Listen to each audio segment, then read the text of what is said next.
Hi, I'm Dr. Michael Breus, the sleep doctor. I've been an actively practicing sleep doctor for 19 years. You may have seen me on one of many television shows I've been interviewed for, or had the chance to read some of my online articles at my website, thesleepdoctor.com. If not, I wanted to let you know I'm a sleep clinician and educator. Welcome to day one of the program. My goal with this course is to help you navigate the mystery of sleep. I want you to complete this course feeling comfortable about why sleep is so important, the common mistakes that people make, and how you can improve your sleep and your overall health. Throughout the course, we're going to talk about how to use exercise, nutrition, supplements, light, napping, and much more. This is all going to take your sleep to the next level. First, we're going to dig into the basics of sleep. The goal is that you finish today understanding how sleep can affect nearly every ailment that we go to the doctor for. We'll discuss sleep's impact on pain, sexual desire, weight loss, and emotional regulation. I'm going to take you to sleep school, and I'm going to teach you the different stages of sleep, sleep cycles, and how to utilize this knowledge for better rest. I'm going to teach you about your sleep chronotype. Don't worry, if you've never heard of the term chronotype, you actually probably have, if you've ever been called an early bird or a night owl. Chronotypes are your genetic sleep roadmap to successful sleep. Finding out your chronotype is going to unleash a huge amount of information. This information will finally explain why you'd prefer to exercise at certain times, eat at certain times, or why you just love staying up late. I'm ready to get started, and I hope you are too. You may want to grab a pen and some paper. Many people like to take notes. Let's start off at your doctor's office. When you walk into your doctor's office, they take your vital signs, right? Blood pressure, heart rate, temperature, even your weight. But they don't ask you anything about your sleep. And you know what? They probably should. The idea that sleep should be a vital sign seems so obvious, since sleep affects every organ system and every disease state. Literally everything you do better with a good night's sleep. When we think of wellness, we think of energy levels, weight loss, nutrition, and stress regulation. But guess what? Sleep affects all of these areas. You simply cannot have wellness without good sleep. It's really that simple. So why is sleep not talked about in the doctor's office? I think the main reason is because they really weren't trained in it. Did you know that the average student in medical school gets about 4 to 5 hours of training in sleep throughout their entire medical school career? So don't feel bad that you may not have seen this information earlier, because guess what? Neither did your doctor. The purpose of this course is to start the conversation about sleep, why it's essential, and how you can start to optimize your sleep as well as your health. When you don't have a restful night, it can have an effect on your mood, on your thinking, physical abilities, overall health, family, even your job. Remember, this course is not going to fix a formal sleep disorder like apnea or narcolepsy. However, if you're struggling with sleep issues, or even if you do have a formal sleep disorder, this course is designed to give you valuable information to understand why we need sleep. And it's going to give you a ton of great tips as well as tools to learn how to improve the quality of your sleep, whether you're struggling with insomnia or you're simply looking to improve your sleep quality. In many of my interviews, people often ask, why is sleep so important and how does lack of sleep affect me? Let me quickly give you a few examples of how sleep affects us personally. What if I told you that a restful night's sleep is essential for weight loss? Are you listening now? The evidence is overwhelming. When sleep goes down, weight goes up, meaning that sleep deprivation can actually cause weight gain. Here's just one example. A fascinating study from the researchers at the University of Colorado found that 1 week of sleeping for about 5 hours a night led participants to gain an average of 2 pounds per week. What if I told you that sleep directly affects your sex life, or the lack of your sex life? Sleep deprivation can affect both sexual arousal as well as sexual function in both men and women. The majority of our testosterone is produced during sleep in both men and women, and we all need optimal levels of testosterone for a healthy sex drive.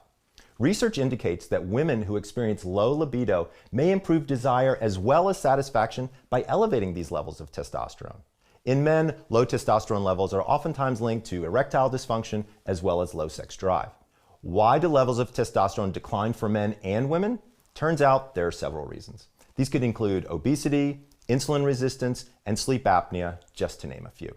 Sleep apnea is a medical situation where your throat actually closes in the middle of the night and you stop breathing. Generally speaking, we like our patients to breathe, so this can be a very serious situation. But there is some good news for people with sleep apnea who use CPAP therapy. CPAP therapy stands for Continuous Positive Airway Pressure. This is a particular therapy for patients with sleep apnea, where you wear a mask on your face and it pushes air down your throat to keep your throat open to allow you to breathe. Research suggests that for people with obstructive sleep apnea, using CPAP can help improve sexual function and elevate desire. The research supporting sleep apnea and low testosterone in men is well established, but more evidence is emerging about the same effects in women. A Turkish study looked at 25 premenopausal women with obstructive sleep apnea. The average age of the woman was 48, and they had an average marriage length of approximately 26 years. They were also having sex an average of 3 times per month. What they found was that as their sleep apnea was more and more severe, there was an increasingly negative impact in most areas of sexual function, including both desire and sensation. Testosterone's role in the body encompasses a lot more than just arousal. It's also responsible for feelings of motivation, drive, improved cognition, functioning, and heightened energy. A recent study found that sleeping just under 5 hours a night sent testosterone levels in healthy young men plummeting by 10 to 15%. There's now research showing that sleeping too little or too much can actually reduce a man's fertility. The relationship between sleep and sex involves a great deal more than hormones, though. Regular, high-quality sleep is critical for physical and emotional well-being. Too little sleep leads to fatigue and daytime tiredness. When you don't have enough energy to make it through your day, you're certainly less likely to be in the mood for sex. Research also shows that sleep deprivation reduces physical arousal and desire in women. But there's good news. Getting additional sleep boosts next-day arousal. Now, what if I told you that there is such a thing as beauty sleep? Human growth hormone, also known as HGH, is touted as an amazing anti-aging hormone. It helps us burn fat for fuel, decrease our recovery time from exercise, increase our lean body muscle mass, and help improve bone density. Up to 70% of growth hormone is actually released during sleep, specifically during stages 3 and 4 sleep, making sleep one of our best tricks in anti-aging. Research also shows that sleep deprivation interferes with collagen production and can weaken the integrity of our skin. So the bottom line is, if you want to look great as you age, sleep is your secret weapon. Sleep directly affects your performance. One study looked at non-professional drivers. They performed 2 trials. During one trial, subjects drove with the proper amount of sleep. During the second trial, subjects were sleep restricted. The group that was sleep restricted had worse driving skills than the non-restricted group during a 625-mile-an-hour drive. More specifically, they actually looked at driving skill by calculating the number of times the drivers crossed the marked lines on the road. Drivers who were sleep restricted crossed the line 535 times versus 66 crossings in the non-restricted group. What's even scarier is that the rest of the group had co-pilots that never had to interfere with driving. However, in the sleep-restricted condition, co-pilots had to interfere 61 times with the driving of the subjects. Also, better sleep can keep you out of hot water with your friends, family, as well as your boss. How often have you found yourself more irritable when you don't get a good night's sleep? I don't need to tell you that lack of sleep makes you testy, irritable, and short-tempered. We all know through experience how sleep deprivation can give us a short fuse. Sleep loss makes us think of things in a more negative light and seems to reduce the positive effects we might feel when reaching our goals. So basically, if you're sleep deprived and you get your high score or your personal best on something that really matters to you, you're just too tired to care. Unfortunately, sleep deprivation also makes you very emotionally reactive. Whether snapping at a coworker, getting into a fight with your partner, or losing your cool with your kids, not getting enough sleep increases the likelihood your emotional responses are going to be more impulsive as well as more intense. None of these situations are fun or contribute to healthier, happier relationships. When you don't get enough sleep, part of your brain can't do its job well, and you become more impulsive and less thoughtful in your emotional responses. Now that you understand how important sleep is, let's learn the basics in what I call Sleep 101.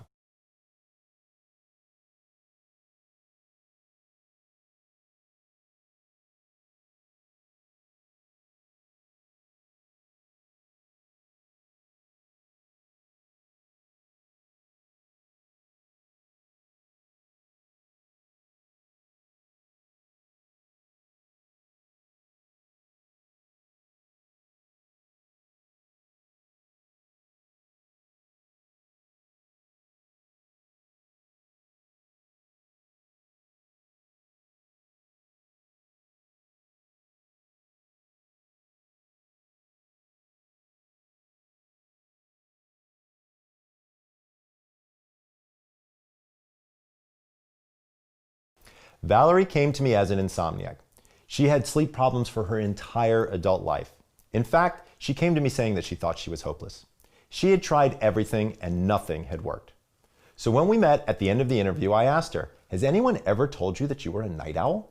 She thought about it and said, "You know, now that you mention it, my mom used to just give up on trying to get me to sleep, especially when I was in high school." She went on to say, "In fact, it's always been easy for me to pull an all-nighter at school to study for an exam." Also, she never took early classes in college, no matter what the subject was, because she knew she was never getting out of bed at 7 a.m. Being a sleep specialist is a lot like being a detective. You have to look at symptoms and history as clues to solve the mystery and help your patient. I did a research study a while ago, and one of the things I learned was that the more a person knows about their sleep in terms of education, the better they tend to sleep in general. We think this comes from people feeling a sense of control over their sleep, which they really do have the more educated that they become. So I decided to teach Valerie all about sleep, and while doing this, we made an interesting discovery about her sleep. Now I'm going to teach you what I taught her about how sleep works in the brain, and then show you what Valerie and I learned about her sleep together, which I think you're going to find very helpful. So it turns out that there are two distinct systems in the brain for sleep. One is called your sleep drive, the other is called your sleep rhythm. Drive is a lot like hunger. You get hungry, hungry, hungry all day. When you eat something, that hunger begins to dissipate. The same holds true with sleep. When a cell eats a piece of glucose, something comes out the back end. That thing is called adenosine. Adenosine works its way through your system and goes to a very specific receptor site in your brain. As adenosine begins to accumulate, you get sleepier and sleepier and sleepier. Now I'm going to warn you, I'm a little bit of a geek, and I looked at the molecular structure of adenosine, and what I noticed is that the molecular structure of adenosine is almost identical to the molecular structure of caffeine. In fact, it's only off by one molecule. This is why when we drink coffee, it goes in and it blocks that adenosine, which is one of the reasons why caffeine will prevent you from being able to sleep. But let's go on and let's talk about rhythm. You ever notice that you only seem to get hungry at certain times of the day, kind of around breakfast time, around lunchtime, and around dinner time? That's actually how sleep works as well. Sleep works the same way based on something called your circadian rhythm. Most people have a tendency to get sleepy somewhere between 10 and 11 o'clock at night. So sleep is about balance. So when your sleep drive is high and your rhythm is in sync, then you sleep. But if either one of these is off, that's when you have either a sleep disorder or poor quality sleep. I'm going to give you a quick example of a situation that you might have experienced of an unbalanced sleep system. Let's say one day that you're out in the garden, or you had a big workout or a long run, and all of a sudden you come back and you are exhausted, right? So what do? You get into bed really early, hoping that you're going to be able to catch up on some of that sleep, because let me tell you something, you are beat. You get in there and one of two things happens. Either you fall asleep almost instantly, wake up 45 minutes later and then are staring at the ceiling for the rest of the night, or you simply don't fall asleep. And you sit there wondering to yourself, why aren't I falling asleep? I'm so exhausted. Well, that's a situation where your drive is really high, but your rhythm is down because you got in bed so early, right? That's a definition of an unbalanced system. And these situations happen all the time. But don't worry, we're also going to now talk about something different called sleep stages, as well as sleep cycles.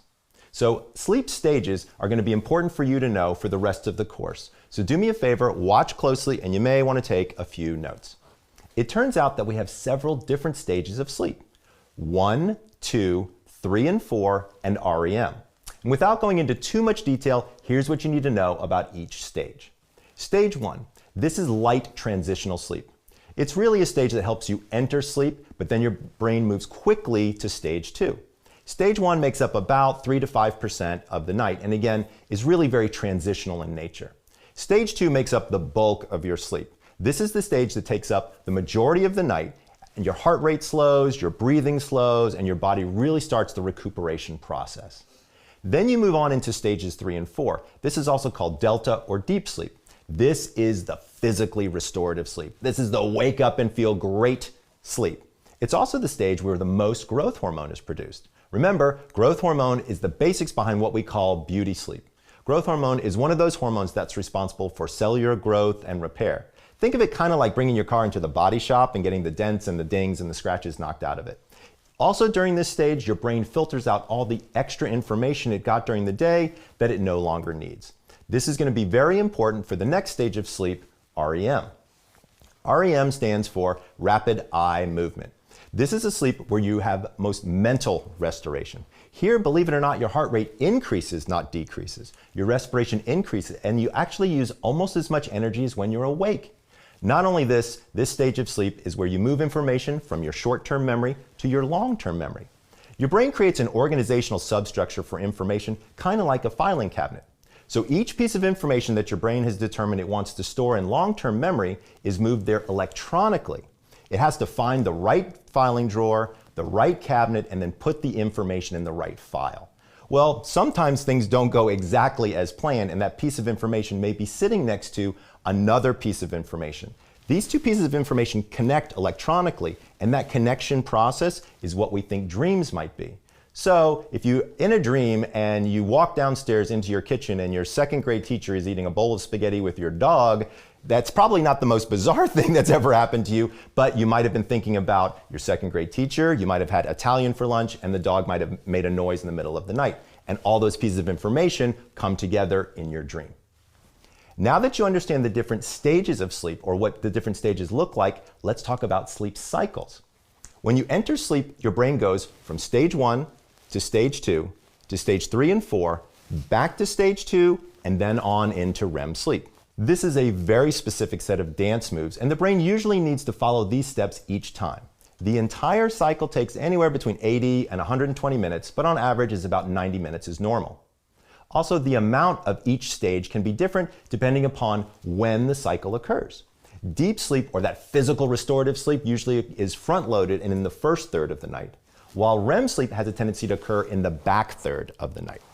This is why when I see a patient for the first time, I often ask them, how's your memory? Or do you lose your keys a lot? Or have you ever walked into a room and forgotten why you're there? Or can't remember everything on the grocery list? These are all signs of REM sleep deprivation. So when somebody tells me that they're only sleeping 5 or 6 hours a night, I know they're losing out on that last REM period. And guess what? It's affecting their memory. Wow, we have covered a ton, but there's one more concept that I want to teach you that can have a huge effect, and that had a huge effect on Valerie. Based on everything she was saying to me, I thought there was a high possibility that she could have a severe chronotype issue. While you may not have heard the term chronotype, you've probably heard of the term early bird or night owl. These are chronotypes. It turns out that there are 4, not 2. In the medical literature, we've known about at least 3 chronotypes: the early bird, somebody in the middle that we call the hummingbird, and then somebody who's a late night person that we call the night owl. But I thought there might be another one represented by a certain type of sleeplessness. There are so many different types of insomnia. It's not a one-size-fits-all category. But after some careful study, I discovered that just like with the other 3 chronotypes, some people appear to have genetically restless sleep. I'm not a bird, I'm a mammal, so I decided to rename the categories, and I chose animals that also follow these circadian rhythms. So I'm going to give you these descriptions very quickly right now. First is a lion, which re-represents the early bird. Makes up about 15% of the population. And lions are my go-getters. These are my COOs of a company. They have a tendency to be very militant in their thinking, oftentimes making a list at the beginning of the day and going from step 1 to step 2 to step 3. These people have a tendency to wake up between 4:30 and 5 o'clock in the morning and love to go to bed very early in the evenings. But hold on, it's not the best to be a lion. Although some people seem to think it is, lions do terrible when it comes to social events. Why? They've been up since 4:30 in the morning. So of course they're not going to make it to dinner and a movie. They may make it to dinner and then they're off to bed very early. The middle one is a bear. These represent the hummingbird description and are about 50 to 55% of the population. Being a bear is the best. And quite frankly, 1 out of 2 people is a bear. It turns out that all of society is actually working on a bear's schedule. So bears have a tendency to wake up around 7, they have a tendency to go to bed around 10, 10:30, and they really do lead a great life. They have a tendency to be a little bit more extroverted, and they're the people who get the work done. Again, this is the majority of the population. Next is a wolf, and I'll admit to you, I'm a wolf. I'm kind of a night owl. We represent about 15% of the population. Wolves have a tendency to be my creative people, like my actors or my authors or my musicians. Believe it or not, they have a tendency to be a little bit introverted and unfortunately, very big risk takers. Most of my night owls or my wolves have significant problems with sleep. They usually are calling themselves insomniacs, or they just say that people have been telling them they're lazy their entire lives. The final one, which is the one that I added to the entire description, I call the dolphin. Now you might be wondering, well, why did you pick a dolphin? I mean, I know that wolves are nocturnal and lions are early in the morning, but Dr. Breus, why a dolphin? It turns out that dolphins sleep unihemispherically, meaning half of their brain is asleep while the other half is awake and looking for predators. I thought this was kind of a cool representation of my patients who've got insomnia who are never quite asleep. So unfortunately, dolphins represent about 15% of the population. These people are a lot like my lions. They're go-getters. They like to make a list every day. Unfortunately, they have significant issues with sleep, and it really isn't their fault because a lot of it's genetic. More times than not, they'll describe themselves as an insomniac. They also have several other health issues that can be going on as well, and they have a tendency to be a little bit OCD. What do I mean by that? Well, is this the type of person that never can quite complete a project? They're always tinkering around a little bit here or a little bit there. Meanwhile, everybody else who's looked at that project says it's unbelievable and amazing. So you're probably wondering, what is your chronotype, right? Don't worry, it's available free online at www.chronoquiz.com. It's a 30-question quiz and should take you only about 5 minutes to complete. Be sure to answer the first thing that pops into your head and then move on to the next question. One of the most popular questions that I get asked is, can you change your chronotype? So let's talk about that for just a second. Remember, chronotypes are genetic. So it's always better to stick with your genetics than it is to try to go against them. So generally speaking, you shouldn't be able to change your chronotype. Now, that being said, you can use light, caffeine, and napping to be able to shift your chronotype, the same way that you would use those for jet lag. But generally speaking, your chronotype is what your chronotype is. Another question that I get asked all the time is, will your chronotype change as you age? Actually, that's very true. So it turns out that we will go through all of the chronotypes in a given life cycle. As an example, when you're an infant, you're a lion. You're waking up very early, going to bed very early. In your toddler and middle schooler years, you're a bear. So that way you're waking up around 7, going to bed around 8, kind of in the middle there. Then once you hit the teenage years, you are a wolf for sure, right? Remember your teenage years where you wanted to stay up late and sleep late? That's exactly what a wolf does. And then you'll kind of stable out. About age 20, your body seems to pick a particular chronotype, and then you'll stay there until about age 50 or 55, and then something happens. You actually go in reverse. So what we'll start to see is people who, for example, were a wolf now become a bear, or who were a bear now become a lion. People have a tendency to genetically move earlier, later and later they get into their life. I'm going to ask you to do a little homework tonight, and it's going to be very important for the rest of the course. I want you to go ahead and take the quiz to discover your chronotype. And then once you've learned it, share it within the commune community. Remember, go to www.chronoquiz.com. That wraps up day 1. I hope you learned a lot about how important sleep is. You're going to likely recognize yourself in one of the chronotypes, so your homework is to make sure that you take the quiz to verify that you picked the right one. You may be surprised with the outcome. We're going to continue to learn more about your chronotype as we move through the course, so stay tuned. This is Dr. Michael Breus wishing you sweet dreams.